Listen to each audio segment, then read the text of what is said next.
नमस्कार विद्यार्थी मित्रांनो, माझं नाव सुहास भिसे. स्वागत आहे तुमचं सर्वांचं परतदा करंट अफेअर्स मराठी या आपल्या मायबोली भाषेतील एज्युकेशनल यूट्यूब चॅनलमध्ये.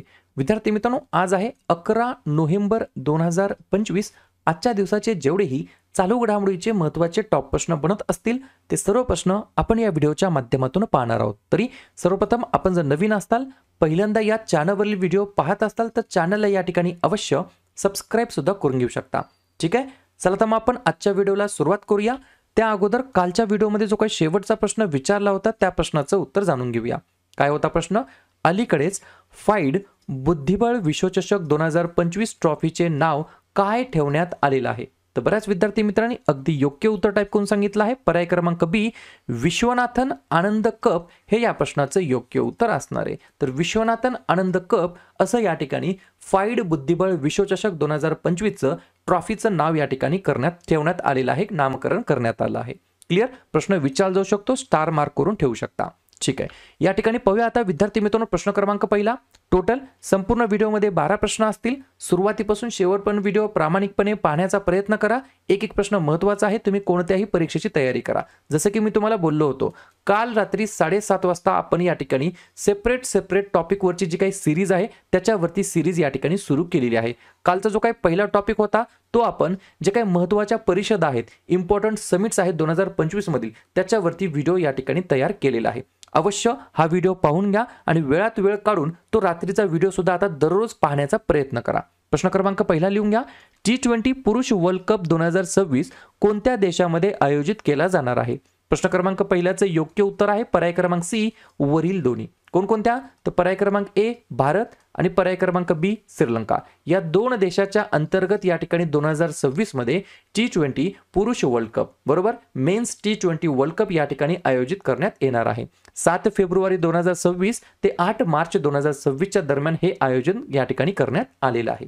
ठीक आहे, हे जे काही या ठिकाणी आपण कशाबद्दल पाहिलं तर जे काही मेन्स T20 वर्ल्ड कप आहे याच्याबद्दल काही ठराविक माहिती आहे. जसं की याचं पहिलं संस्करण झालं 2007 मध्ये, त्याचं या ठिकाणी विजेतेपद जिंकलं आपल्या भारताने.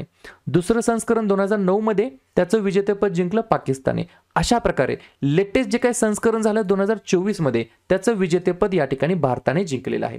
तुम्ही म्हणताल की सर, हे जे काही मेन्स T20 वर्ल्ड कप आहे याच्यामध्ये सर्वात जास्त वेळा विजेतेपद कोण जिंकलेलं आहे? तर टॉपला 3 देश आहेत. कोणकोणते? इंग्लंड, भारत आणि वेस्ट इंडिज. प्रत्येकी त्यांनी 2-2-2 वेळेस या ठिकाणी वर्ल्ड कप जिंकलेला आहे. इंग्लंडने 2010 आणि 22 मध्ये, भारताने 2007 आणि 24 मध्ये, वेस्ट इंडिजने 2 वेळेस 2012 आणि 16 मध्ये, ऑस्ट्रेलियाने 1 वेळेस 2021 मध्ये, पाकिस्तानने 1 वेळेस 2009 मध्ये आणि श्रीलंकेने 1 वेळेस 2014 मध्ये. हे जे काही ICC men's T20 world cup असतं याच्यामध्ये सर्वाधिक धावा कोणाच्या आहेत? तर विराट कोहली यांच्या 1292 धावा. आणि सर्वाधिक विकेट्स कोणाच्या आहेत? शाकिब अल हसन, एकूण 50 विकेट. कोणत्या देशाला ते बिलॉंग करतात? बांगलादेश देशाला. या सगळ्या गोष्टी तुम्हाला लक्षात ठेवायच्या आहेत एकाच प्रश्नाच्या बाबतीमध्ये. फक्त बघत बसू नका, वही आणि पेन घेऊन बसा. झोपलेले या ठिकाणी जेवढे असतील उठून वही पेन घेऊन लिहून घेण्याचा प्रयत्न करा. पुढचा प्रश्न, प्रश्न क्रमांक दुसरा. ट्रायबल जिनोम सिक्वेन्सिंग प्रोजेक्ट नावाचा प्रोजेक्ट सुरू करणारं कोणतं राज्य हे देशातील पहिलं राज्य बनलेलं आहे? 2 नंबरच्या प्रश्नाचं योग्य उत्तर आहे पर्याय क्रमांक सी, गुजरात हे या प्रश्नाचं योग्य उत्तर असणार आहे. तर गुजरात हे राज्य देशातील पहिलं राज्य असं बनलेलं आहे. कशासाठी? ट्रायबल जिनोम सिक्वेन्सिंग प्रोजेक्ट सुरू करणारं. हा प्रोजेक्ट सुरू करण्यामागचा उद्देश काय आहे? तर लिहून घ्या. आदिवासी समुदायांमध्ये आढळणारे आजार समजून घेणे आणि त्याच्यावरती चांगल्यात चांगल्या प्रकारचे उपचार प्रदान करणे या उद्देशाने या ठिकाणी हा प्रोजेक्ट सुरू करण्यात आला आहे. गुजरातमधील 17 जिल्ह्यांतील 2000 आदिवासी व्यक्तींच्या जिनोमचे अनुक्रमण करेल आणि त्याच्यावरती उपचार करण्याचा प्रयत्न करण्यात येणार आहे या प्रोजेक्टच्या अंतर्गत. पर्याय क्रमांक सी, गुजरात हे या प्रश्नाचं योग्य उत्तर असणार आहे. प्रश्न आहे प्रथम घटनेबद्दल, तर बाकीच्या नवनवीन प्रथम घटनांवरती आपण एकदा रिव्हिजन टाकूया. लिहून घ्या. ड्रोनसाठी भारतातील पहिले कॉमन टेस्टिंग सेंटर तमिळनाडूमध्ये. पहिले जैवविविधता असलेलं गाव एटलस गाव, मायम, गोवा या ठिकाणी. भारतातील पहिलं 3D प्रिंटेड पोस्ट ऑफिस बेंगलोरमध्ये. पहिली हायड्रोजन बस सेवा लेहमध्ये. पहिले AI शहर लखनौ. पहिले सायबर सुरक्षा केंद्र चंदीगड. स्वतःचा OTT प्लॅटफॉर्म तयार करणारं पहिलं राज्य केरळ. कर्करोगासाठी भारतातील पहिली स्वदेशी जीन थेरपी IIT बॉम्बेने विकसित केली. पहिले डिजिटल लोकसंख्येचे घड्याळ बेंगलोरमध्ये आणि ट्रायबल जिनोम सिक्वेन्सिंग प्रोजेक्ट सुरू करणारं देशातील पहिलं राज्य गुजरात राज्य.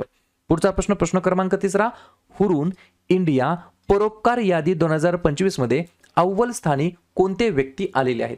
3 नंबरच्या प्रश्नाचं योग्य उत्तर आहे पर्याय क्रमांक बी, शिवनादर आणि कुटुंब. शिवनादर आणि फॅमिली हे या ठिकाणी या लिस्टमध्ये 1 नंबरला आहेत, 2 नंबरला आहेत अंबानी फॅमिली, 3 नंबरला आहेत बजाज फॅमिली आणि 4 नंबरला आहेत कुमार मंगलम बिर्लाजी फॅमिली. सांगायचं म्हटलं तर शिवनादर या ठिकाणी 1 नंबरला आहेत. कशामध्ये? हुरून इंडिया फिलॉन्थ्रॉफी लिस्ट, परोपकारी लिस्टमध्ये 1 नंबरला आहेत. त्यांनी जवळपास 2708 कोटी रुपये या ठिकाणी दान केलेले आहेत.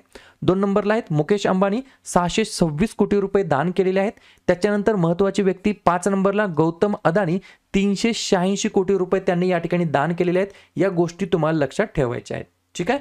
पुढचा प्रश्न, प्रश्न क्रमांक 4, स्वच्छ औद्योगिक प्रकल्पांच्या पाईपलाईनच्या बाबतीमध्ये कोणता देश अलीकडेच जगातील 3रा सर्वात मोठा देश बनलेला आहे? लक्षात घ्या, स्वच्छ औद्योगिक प्रकल्पाच्या पाईपलाईनसाठी म्हणजेच क्लीन इंडस्ट्रियल प्रोजेक्टच्या पाईपलाईनच्या बाबतीमध्ये सर्वात अव्वल कोण आहे? तर सर्वात अव्वल तर आहे या ठिकाणी 1 नंबरला अमेरिका, 2 नंबरला आहे चीन आणि साधी गोष्ट आहे 3 नंबरला कोणता आहे? आपला प्यारा भारत देश. बरोबर.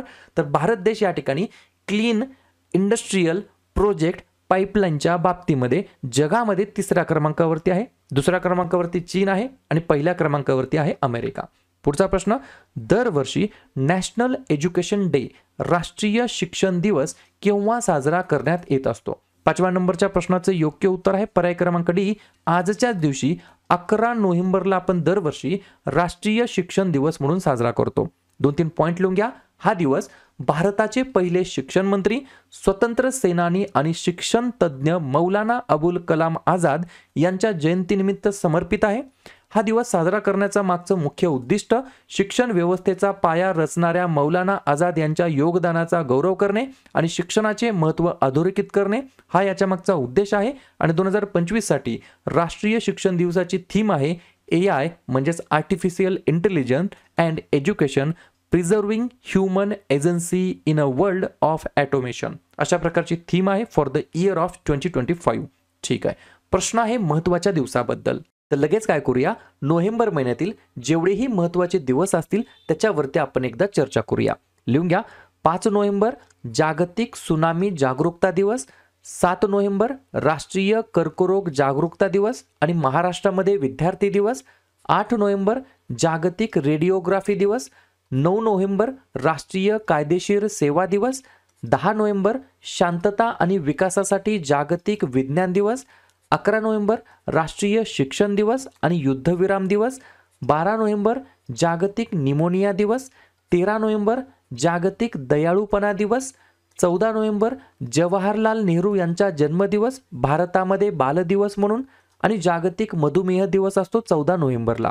15 नोव्हेंबर बिरसा मुंडा जयंती आणि गुरु नानक जयंती, 16 नोव्हेंबर आंतरराष्ट्रीय सहिष्णुता दिवस, 17 नोव्हेंबर आंतरराष्ट्रीय विद्यार्थी दिवस, 19 नोव्हेंबर जागतिक शौचालय दिवस आणि आंतरराष्ट्रीय पुरुष दिवस, 20 नोव्हेंबर सार्वत्रिक बाल दिवस, 21 नोव्हेंबर जागतिक दूरदर्शन दिवस, 25 नोव्हेंबर महिलांवरील हिंसाचार निर्मूलनासाठी आंतरराष्ट्रीय दिवस, 26 नोव्हेंबर भारताचा संविधान दिवस आणि राष्ट्रीय दूध दिवस आणि 28 नोव्हेंबर महात्मा फुले पुण्यतिथी.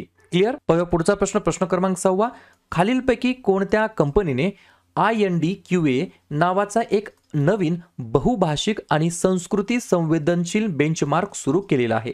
6व्या नंबरच्या प्रश्नाचं योग्य उत्तर आहे पर्याय क्रमांक सी, ओपन AI हे या प्रश्नाचं योग्य उत्तर असणार आहे. तर ओपन AI या कंपनीने INDQA नावाचा एक नवीन बहुभाषिक आणि संस्कृती संवेदनशील बेंचमार्क सुरू केलेला आहे.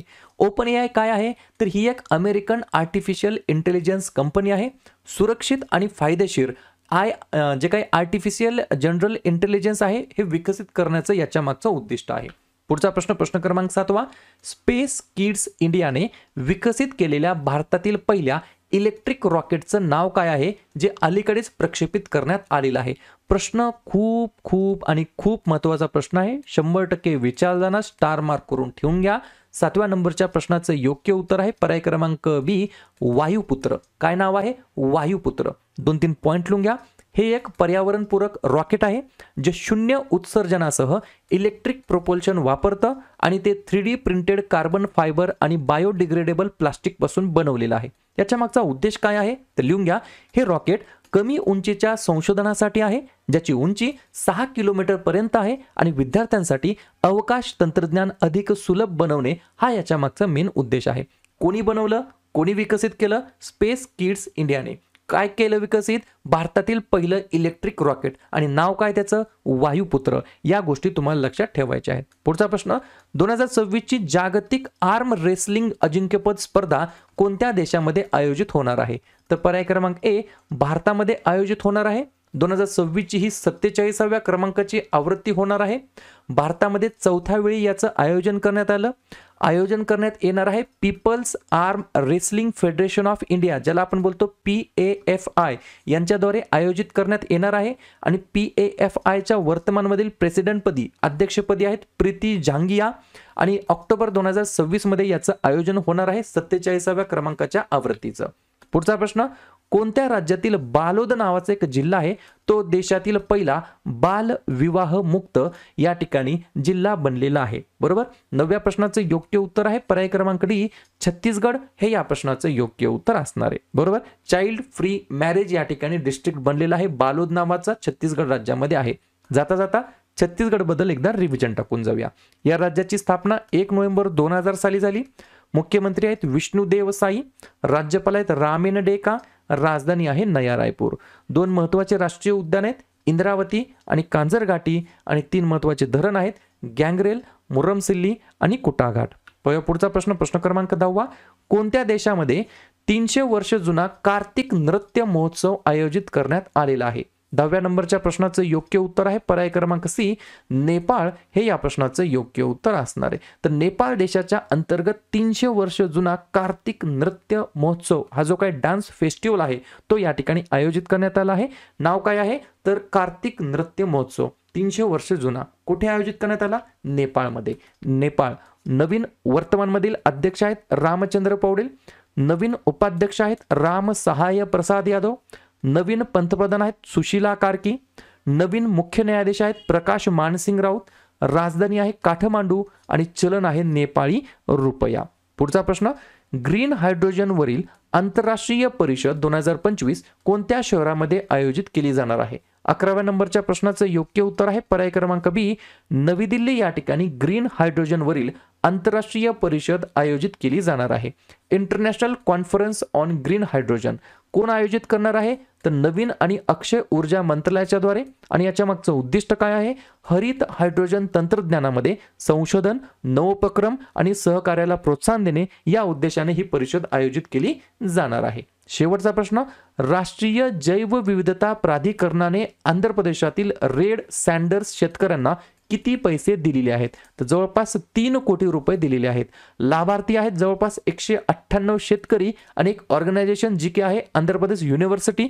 आणि याचा मागचा उद्देश काय आहे तर मौल्यवान आणि संरक्षित प्रजाती असलेल्या रेड सँडर्सची लागवड आणि संवर्धन करणाऱ्या शेतकऱ्यांना बक्षीस देणे हा याच्या मागचा मेन उद्देश आहे।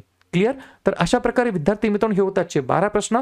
उपक्रम, कंटेंट हा जो काय प्रयत्न आपण सुरू केलाय मराठी भाषेमध्ये कसा वाटतो अवश्य कमेंट करत चला। आणि तुमच्यासाठीचा आजचा खास प्रश्न, दरवर्षी युद्धविराम दिवस केव्हा साजरा करण्यात येत असतो? 5 नोव्हेंबर, 7 नोव्हेंबर, 9 नोव्हेंबर की 11 नोव्हेंबर? तर ज्या पण विद्यार्थ्यांनी या प्रश्नाचं योग्य उत्तर येत असेल त्या प्रश्नाचं उत्तर तुम्ही कमेंट बॉक्समध्ये देण्याचा प्रयत्न करा। प्रश्नाचं उत्तर चुकू द्या, बरोबर येऊ द्या, काहीच हरकत नाही। ट्राय करणं, प्रयत्न करणं सर्वात जास्त महत्त्वाचं आहे। आणि दुसऱ्या दिवशी येऊन आपण दिलेल्या प्रश्नाचं उत्तर हे बरोबर आले की चुकलं हे दुसऱ्या दिवशी येऊन नेहमी चेक करणं, अभ्यासामध्ये कन्सिस्टन्सी मेंटेन ठेवणं हे सगळ्यात जास्त महत्त्वाचं ठरणार आहे।